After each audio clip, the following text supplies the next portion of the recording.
Hi there, I'm Caleb Maxwell, and this is part 2 of the Remarkable Regional Business Podcast episode that features William Abbott from Mount William Station. Let's jump straight back into the conversation where we left off in part 1. You started this or launched this business in a pretty interesting time of the world. And following on from 22, I believe, was very closely followed by the Great Resignation. I remember working with a few clients on getting staff and getting really good staff. One of them was chefs. Yeah. How did you get a good chef? Yeah. And I remember when we opened, it was when everything was opening. Yeah. And so it was impossible to get staff. Like it literally was. It was I was mowing and then greeting guests and then I was the chef, It was a very short time. I was like, this is not going to work, So, really fortunate. We put out looking Australia-wide for a chef and was really fortunate. Dean, who was originally from England but living in, he's a Holsgap native now, and he's one of the younger candidates, but we really had the same vision, and we spent, I think the first interview or meeting was 6 hours walking around the garden and just what could we do and all of that stuff. So he's been on board sort of since we opened, and I kind of define that as the opening through that. And I remember his final interview round, I was like, okay, Dean, you got to do a trial to see what you're actually like at cooking. Yeah. Good guy. All of those things. And what I didn't tell him is we had the luxury travel writer for the Times in England staying. No way. Yeah.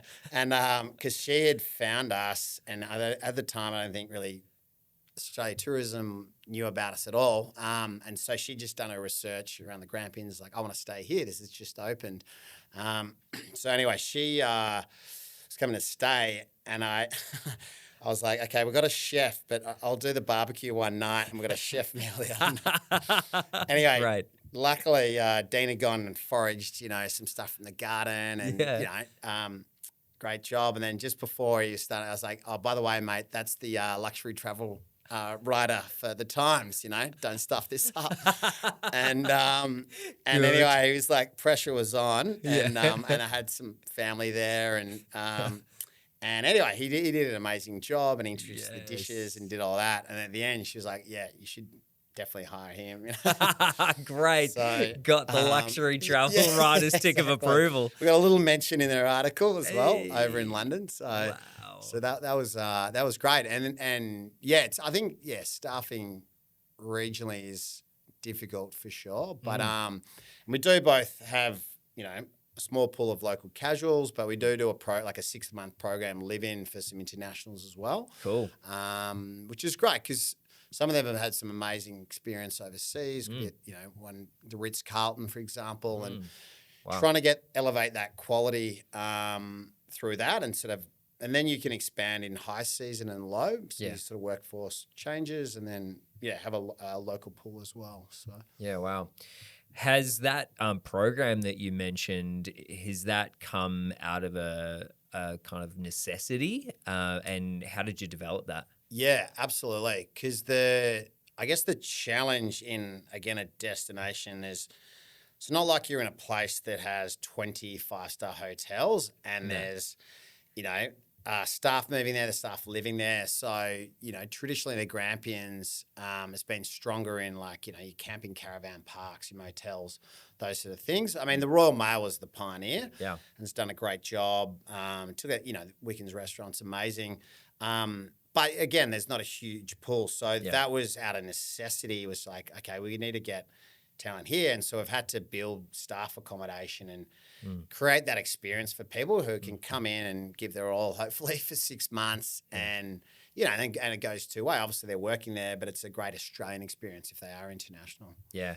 Yeah, I bet that would be a pretty remarkable offering for international hospitality legends that are keen for a different kind of experience and to.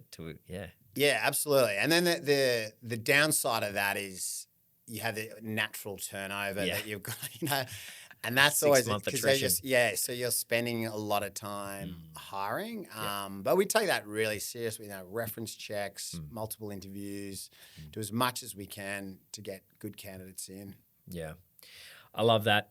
Is it a bit odd for you operating this business in the old family home? And how do you go? Do you have any moments where you catch yourself and go, "Wow, there's some memories here"? Yeah, particularly at the start. Like my old bedroom's a hotel room now. You sort of access it a different way, but and I used to share a bathroom with my sister who it was a little messy. But yeah, no, there's definitely some great memories, but it's funny.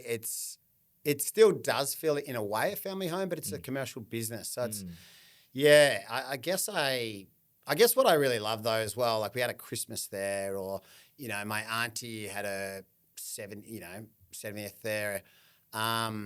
And things like that. So it still operates as a bit of a family hub, and I'd love to see that continue, and have those. Like I think we might have Christmas in the stables this year. Hey. So it's nice to still maintain that, but it is a bit strange, you know, sometimes. I've seen a bit of footage on your Instagram of some old family get-togethers and events and things, and you mentioned your great-grandfather was quite wonderful at hospitality himself and generous with the times that you bring people over and things. Sure. Do you remember any kind of interesting stories of whether it be family events or things that happened at this location over 100 years that it's been in the family? Yeah, there was some fun Christmases in there. I bet there was. I'd say too much, but no, yeah, I mean, like for example, we've named. We always had a room called Uncle Jim's room. Yeah. It was actually from my grandfather's drinking buddy. Okay. He'd come over for lunch and then he'd stay, 2 days and hang out Uncle there. Jim. And it is interesting, like to think back how they used to live. Like you go back 100 years and it was all very different. Like they had tennis tournaments every Wednesday and gin and tonics, by the court. And Wow. And back then you had a lot more staff, like workers on the farm. Yeah. And so it was a very different, whereas farms now, like the owner is the workforce, Yes. through that. So it was, quite different. But, yeah, I mean, like a lot of different stories, I guess, through that. We had one of the station hand got bitten by a snake and guy had to chop his finger off. He thought that would save him. Then he nearly bled to death. Oh my goodness. Yeah. There's been, and that's something I'm trying to talk to different people who know Matt William to bring in the stories. And I remember growing up, so Sergi Tognon immigrated from Italy when he was about 16 and he worked for the family pretty much his whole life. And he spent 47 years in the garden at Mount William. He, oh my goodness, 5 days a week, cut all the hedges. No. So remember him yelling at us kids to get off the hedges. And I remember him, he was a proud man, Serge, and he was up, a tree had sort of blown over in the garden and he was up there with a chainsaw, but he was cutting the branch he was sitting on. No. And we were pretty young. We were like, Serge, I don't think that's a good idea. And he, hard man to tell anything, but sure enough, with the chainsaw, he fell off that 2-story, bounced off the ground, nicked himself. And he was okay. But there was always those crazy things happening. That's hilarious. It's quite a grand station, and do you want to tell me a little bit about the uniqueness of the business that was the agriculture side and how that was grown? Like, do you get much insight, and do the guests get much insight into the agriculture operation that still exists there? Sure. So I now do a farm tour as part of the offering because that was something that guests are always asking about. Yeah. And that's like, 45 minutes an hour and I'll take them for a drive. And we do sell that in some of the packages as well. So, but Yeah, I mean, Mount William itself, it used to shear over 100,000 sheep Oh, man. a year. So it was Whoa. huge. And actually, older than the homestead is the wool shed. So that's, I think it's 1862, built out Wow. of bluestone. And that was really the commerce engine of that area. So 22 stand wool shed. And remember hearing stories where, particularly like in the 20s and 30s, there'd be a lineup outside the shed.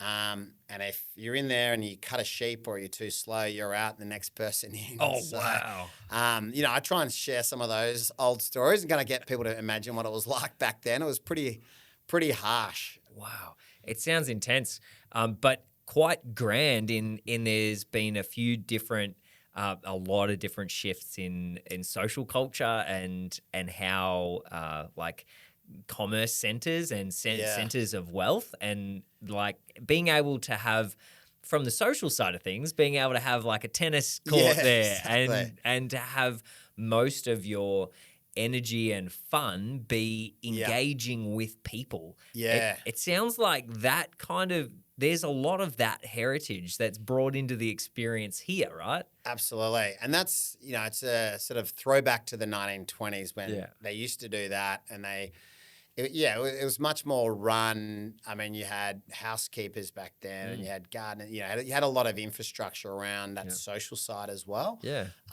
So it is kind of nice to sort of rebuild that, but it's under a different business. It's not sheep providing that income source to pay for that. It's the hotel itself that you engage in. So it is. It's good. It's great to sort of bring that back. Yeah, it's a really unique element of it. Now I've got to ask, Mount William Abbott. Do you ever get asked, is this, did you just name this up yourself, or are you named after Mount William? No, the name was there before me. So you can't take credit for that. No, exactly. And I don't think I was named after Mount William either. It's like a family name. So my uncle on dad's side, on the Abbotts, is William as well. And then that name goes back a while. So I'd say a coincidence, but it was convenient. Convenient coincidence. Yeah. Now, you spent a long time overseas in Shanghai. What are your reflections on, moving from what would have been pretty fast-paced a corporate banking world to wide open spaces, operating a business that you are fully invested in and own, right? Like what is the differences? Yeah, I think Shanghai's 23 million people and Wallora's sort of 230. 230 people. And you're on the farm now. So very, very different environments. But I was ready. I'd sort of done the big city thing and great experience. So I was pretty happy to come back to Australia. And it feels very different to run your own business than work in a corporate. And Too right. there's something it's hard to explain, but I don't know. If you want to do it, you feel like you're doing the right thing. Sometimes in corporate, you're sort of conflicted and should I be doing something else? Or so sense of purpose is definitely and great project to try and drive and try and make it viable as well. So there's the big challenge side of it and then, the heritage and all of that. So very different life. But, there was some big hours in banking at times. But, I think your motivational sources are different, and then hopefully eventually the reward comes. But, I'd still do it anyway. Yeah, looking back, you don't regret the move?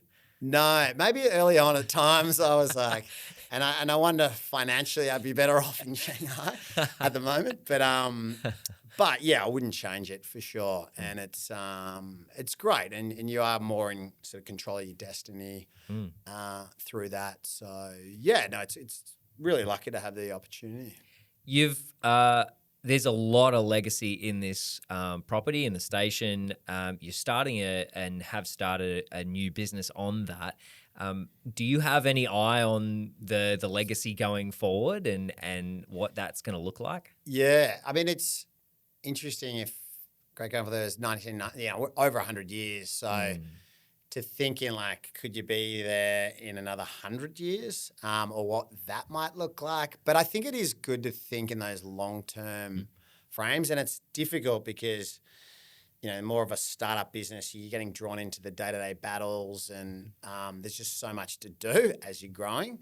But yeah, I think if it could become a sort of a family hub and base, I don't have children yet at the moment, but yeah, I could see it carrying on, and it'd be great if it did last in the family for a lot longer. What has your role within the business had to look like, and out of necessity at the start, and where have you found your zone of genius within the operation and building of this thing?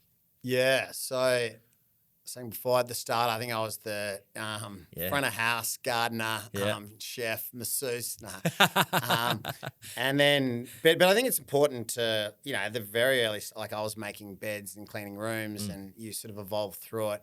So I think it's important to touch all the different areas, and you understand it and learn it, and you're willing to do it too. And I think that's good from a team aspect. Yeah. But I'm very aware that my strengths are probably less on the operational side, but really more on, the finance, on the vision side, on the sort of the model and the strategy side, and and some of the sales. So, partner Nadia, who works in the business, she's German and she's operationally excellent, Nice. and she's got an events background and all of that. So we're actually really complementary. So good in that, and so I get less involved in some of the day-to-day now, and I'm not as good as her or some of the other team at that. So yeah, I really try and focus on what's the longer term vision here. How do we get customers? Where should we be aiming? But it is difficult. Sometimes you're in there fixing a light globe.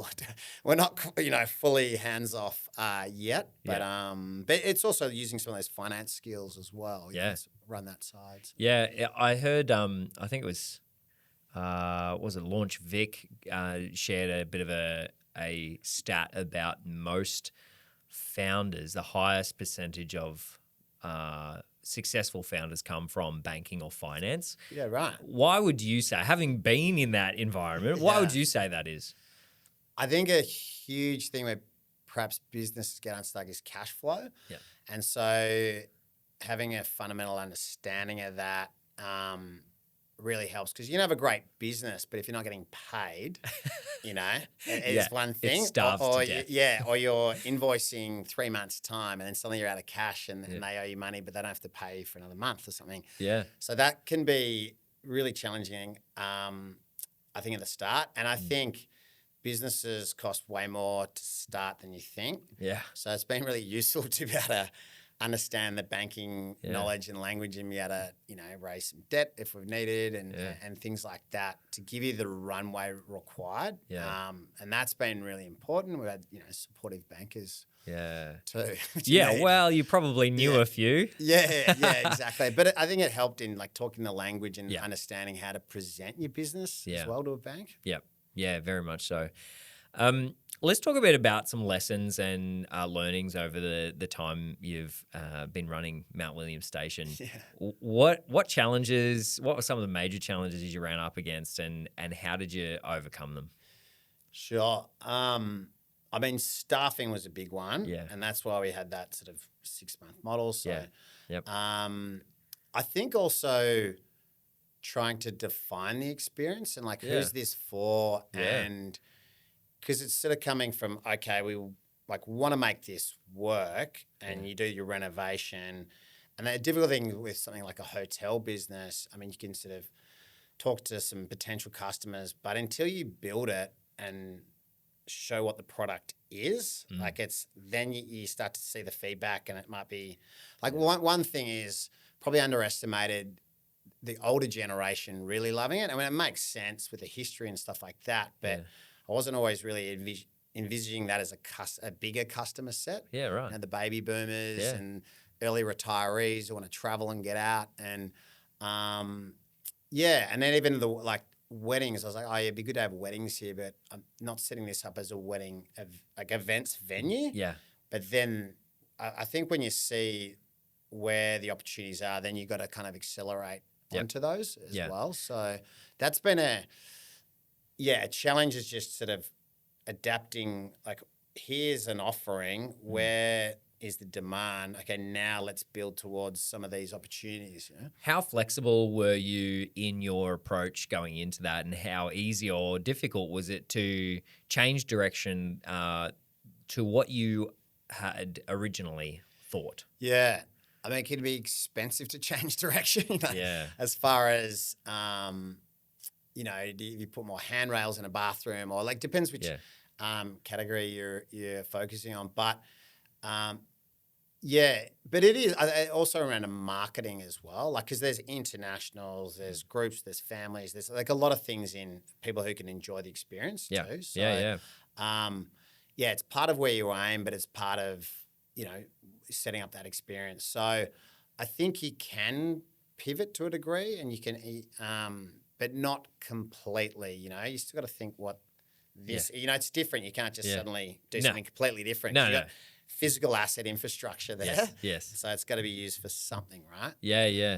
Yeah, it sounds like, and I've heard this a few times, that you get as close as you can with your vision, and then you find where the demand lies, and you cater towards that. Like the shift from a group's weekend getaway to a wedding is not super big.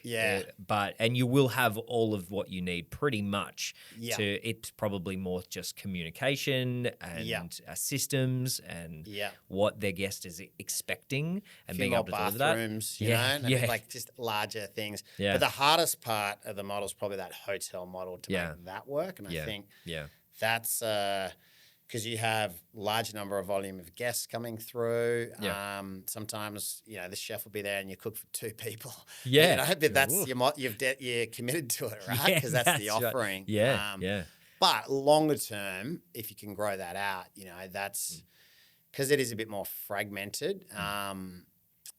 It's you don't have like single customer risk, or if weddings really decline or people don't like country weddings, then that's your business. Whereas having kind of multiple streams, the hotel model, the weddings, the group model, those things, hopefully de-risks it a little bit. Yeah, I mentioned earlier on the chef's table show kind of thing I've got in my mind. That'd just be the coolest story ever episode on Chef's Table. But have you got your eye on any big picture publications or things? Have you got your targets or any targets that you want to hit in terms of, we want to be featured here, or we want to get guests from here? Or I mean, it'd be great to get into some of those great global travel magazines. We haven't, probably PR is something we haven't really pursued and pushed. We've sort of been lucky with some referrals and like Visit Victoria and things like that, or Grampians Tourism as well. But I mean, I think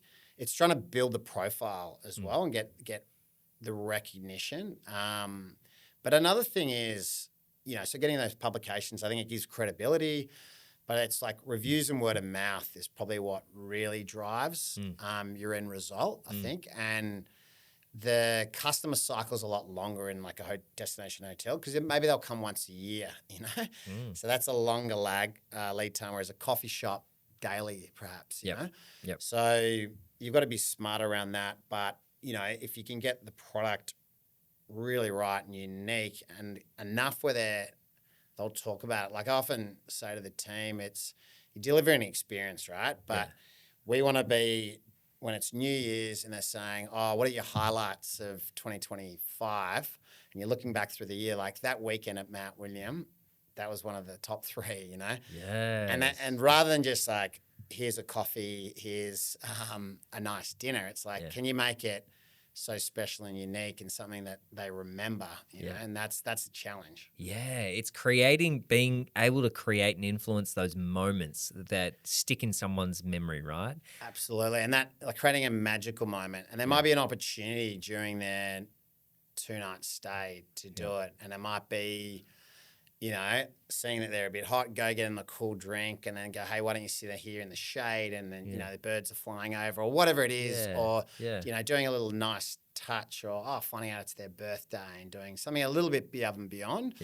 Because in the end, like you're trying to beat people's expectation of what you are, and as that increases, you have a higher expectation and all those things. So you need to think of ways to exceed them, right? Yeah.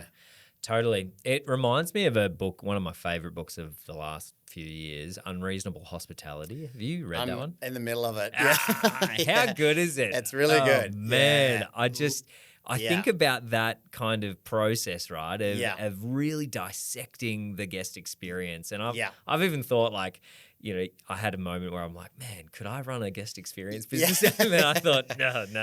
Yeah. How do I inject that into my business? Like, what are some learnings that you've had from just running Mount William that you could see could transfer across businesses? Yeah, I mean, I think one in relating to that book is, I think he says like a budget, like a 5% budget to just do on something crazy or interesting. And so I think it's empowering the team. It's like, if you make a mistake or something happens, you spill a drink, glass of red wine, it's like, you don't have to come and ask and like, you've got, you could be up to 200, a bottle of champagne, if that's what's required, but you need to change their feeling, like their emotion from despair and anger to, wow, that, because, often, we did in ANZ, like a customer could be angry, but if you make up for it even better than they thought, they're like, wow, what a great business or brand. So I think it's those things that can translate across any business. It's when things go wrong, it's an opportunity to show how good you are. That is gold, actually. Like I have two things come to mind. One was an experience. I was a waiter as my second job. I was about 18, 17. Are you looking for a job now? I'm not, no. After this story, you won't want to hire me.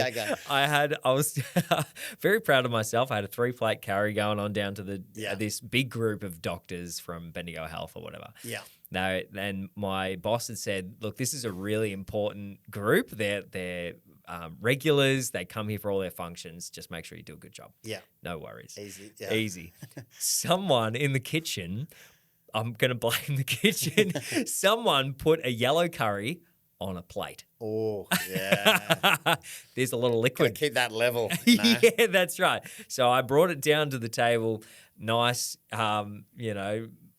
early 40s doctor with a white shirt on. I put my first plate in front of him, and the curry that was in this, because you're focusing on that hand, right? I was going to do a good job. Yeah. I look over, he notices something, and I look at his back, and it's just this yellow curry going all the way down his white shirt into his trousers. Oh, no. And I think, oh, my life has ended. But it's moments like that I wish I had have had the foresight to go to what is the overall guest experience here, and how do I clean up this in a way that exceeds. That's a big mistake, and it was really hard to make up for. That's hard to come back from, because you'd have to go get changed and then go home almost. Terrible. But the wisdom that you've just kind of dropped, not very applicable in that scenario, but being able to surpass someone's expectations even when a mistake has been made can replace that last memory, right? It replaces the curry on the back with like a brand new tux that was in the closet, blew my mind. This terrible thing happened, but they minimize the bad thing and they elevate the way that you looked after them. Didn't offer him a free curry night. No. That's a joke later in the, mate. That would have been great. 5 courses, No, he had a sense of humor. I offered him my month's wages, which was about $100. Yeah, but it is those things, and they are. You try and avoid them as much as possible, but things will go wrong, and it's trying to think, okay, now how do we make it right, and how do we make it amazing? And it can be done, I think. Yeah, definitely. And then on the positive side, right, you are exceeding expectations and not necessarily covering up or making up for mistakes, but you are just leading with delight. Absolutely. And I think it's also acknowledging that the mistakes happen and being very apologetic and because sometimes you can get defensive, you know, Yeah. and I think it's really important to do that and Yep. then level with them. And then Yep. it's like, okay, now this is what I'd like to do to fix it. And would you like this? And Love yeah. it. So good. Any final thoughts around some really key learnings that you've had or in business in general? Like what would you hold as like a gold nugget of this is really important that every business owner should really understand? It's harder than you think. Yeah. Like to do your own business, and hopefully it gets easier as you get more established. But yeah, I think you underestimate that side, and there's highs and lows, but also keep going. Yeah. You know, and you know, there's a stat that 80% of businesses or whatever fail in the first year.